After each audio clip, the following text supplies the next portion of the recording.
जनाब, Pakistan cricket team के साबका फास्ट बॉलर हैं, बल्कि साबका फास्ट बॉलर कहने से अच्छा बंदा ये कहे कि दुनिया के तेज़ तरीन बॉलर हैं शोएब अख्तर साहब। उन्होंने पाकिस्तान क्रिकेट बोर्ड की सिलेक्शन कमेटी को एक बड़ा बेहतरीन मशवरा दिया है। वो मशवरा ये है, उन्होंने कहा कि अगर आप चैंपियंस ट्रॉफी 2025 जो कि पाकिस्तान में होनी है वो जीतना चाहते हैं तो फ़खर जमान को टीम में ज़रूर इंक्लूड करें। अब आप जानते हैं कि फ़खर जमान का पीसीबी के साथ जो भी मसला बना हुआ था, यह मसला अब रिजॉल्व हो गया और फ़खर ने पिछले दिनों सनाउल्लाह साहब को, जो कि पाक TV.tv के एंकर हैं, उनको एक पॉडकास्ट या इंटरव्यू भी दिया जिसमें उन्होंने कहा, जिसमें उन्होंने अपनी गलती एक्सेप्ट की। उन्होंने कहा कि मुझे वो ट्वीट करना नहीं चाहिए था, पहली बात यह है, और दूसरी बात मैंने पीसीबी के खिलाफ वो ट्वीट किया नहीं था। यानी कि उन्होंने क्लेरिफाई किया और अब तक पाकिस्तान क्रिकेट बोर्ड की मैनेजमेंट या सेटअप को भी ये पता लग गया होगा कि फ़खर कोई ऐसा इंसान है नहीं जिसके साथ मसला बनाया जाए, क्योंकि उन्होंने एक तो खुद एक्सेप्ट किया इस चीज़ को, दूसरा वो पूरे मामले में बोले भी नहीं।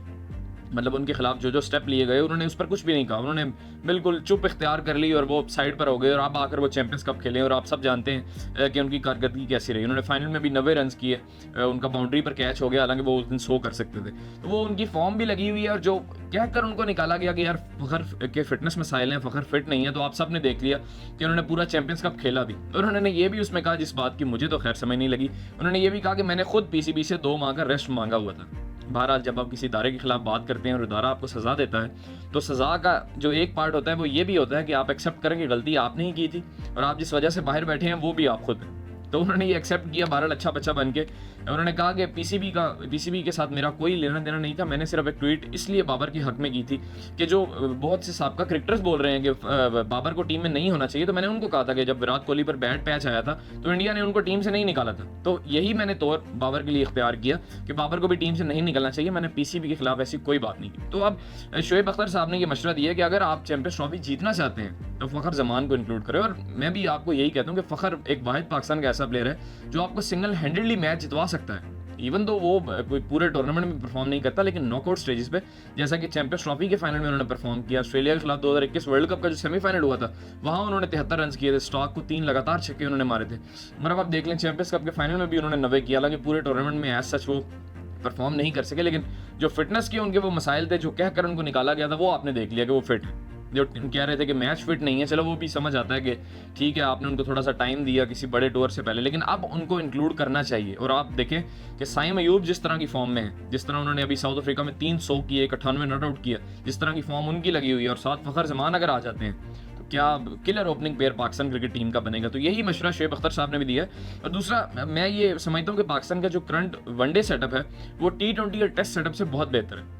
यानी कि टेस्ट में तो आपने हाल देख ही लिया, अभी पहले दिन में पाकिस्तान जो 211 रन पर ऑल आउट हो गया, और अभी साउथ अफ्रीका के जब तक मैं वीलॉग रिकॉर्ड कर रहा हूँ उनके 280 पर नो आउट है, 272 पर उनके नो आउट है और 62 रन की लीड हो चुकी है पाकिस्तान के ऊपर। तो अब देखते हैं इस टेस्ट में इसका क्या बनता है, इस पर मैं अलहदा वीलॉग करता हूँ। लेकिन ये पाकिस्तान का जो वनडे का सेटअप है वो T20 और टेस्ट से कदरे बेहतर है। 2 मसाइल हम हमेशा से फेस करते थे अपने वनडे सेटअप में। एक ये था कि हमारा ओपनिंग पेयर नहीं चलता था। आपने देखा कि अभी अब्दुल्ला शफीक तीनों मैचेस में 0 पर आउट हो गए। T20 में तो उनके पास रिकॉर्ड है ही है 4 लगातार डक्स का, और अब वनडे में भी वो 3 लगातार 0 पर आउट हुए हैं। तो खैर अब्दुल्ला शफीक के बारे में मैं हमेशा ये कहता हूँ कि वो प्लेयर बुरा नहीं है, बिल्कुल भी बुरा प्लेयर वो नहीं है, लेकिन ये है कि कभी कभार इंसान की फॉर्म नहीं लगती, और एज सच वो अभी तक सेना में अपने आप को प्रूव नहीं कर सका।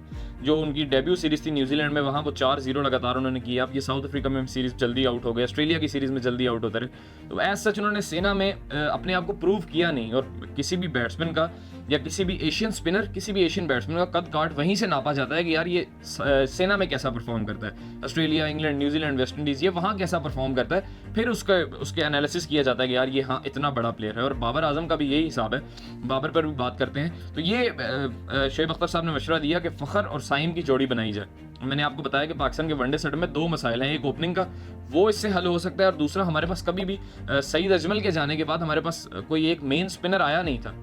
सईद अजमल जब थे तो उस टाइम हफीज़ साथ बॉलिंग करते थे, अब्दुल रहमान बॉलिंग करते थे, शोएब मलिक भी थे, वो भी एज एन ऑफ स्पिनर अच्छी बॉलिंग करते थे। लेकिन उसके बाद पाकिस्तान के पास कोई मेन स्पिनर आया नहीं, जो कि एक स्पिनर जैसे ऑस्ट्रेलिया नेथन लाइन के साथ जाता है, इंग्लैंड बड़े अरसे मोइन अली और आदिल रशीद के साथ गया, तो पाकिस्तान के पास ऐसा स्पिनर था नहीं। लेकिन अब इब्रार भी अच्छी बॉलिंग कर रहा है, even though is not a world class bowler yet, लेकिन फिर भी उन्होंने साउथ अफ्रीका के टूर में बड़ी अच्छी बॉलिंग की। सुफियान मुकीम ने बड़ी अच्छी बॉलिंग की जिम्बाब्वे में, साउथ अफ्रीका में उनको मार पड़ी, लेकिन फिर भी अर्ली डेज फॉर हिम, उनको टाइम देना चाहिए। बड़े अच्छे चाइनामैन साबित हो सकते हैं वो पाकिस्तान के लिए, और एक डिफरेंट बॉलर है ना। चाइनामैन तो इतना, अब कुलदीप यादव है, वो हमेशा से विकेट टेकिंग ऑप्शन रहा है रोहित शर्मा के लिए, तो आप सुफियान मुकीम को भी as a wicket taking option use कर सकते हैं। तो ये 2 मसले थे पाकिस्तान के वनडे सेट में जो कि with the passage of time अब हल होते नज़र आ रहे हैं। तो अगर आप फ़खर को आप वापस लेकर आते हैं चैंपियंस ट्रॉफी के लिए, और लेकर आना भी चाहिए, मैंने आपको बताया कि वो बड़े मैच का प्लेयर है, वो है ही चैंपियंस ट्रॉफी का, वर्ल्ड कप का प्लेयर, तो आपको उसको ज़रूर वापस लेकर आना चाहिए। खैर दोस्तों, आपकी इसके बारे में क्या राय है कमेंट सेक्शन में ज़रूर लिखिएगा। बहुत शुक्रिया।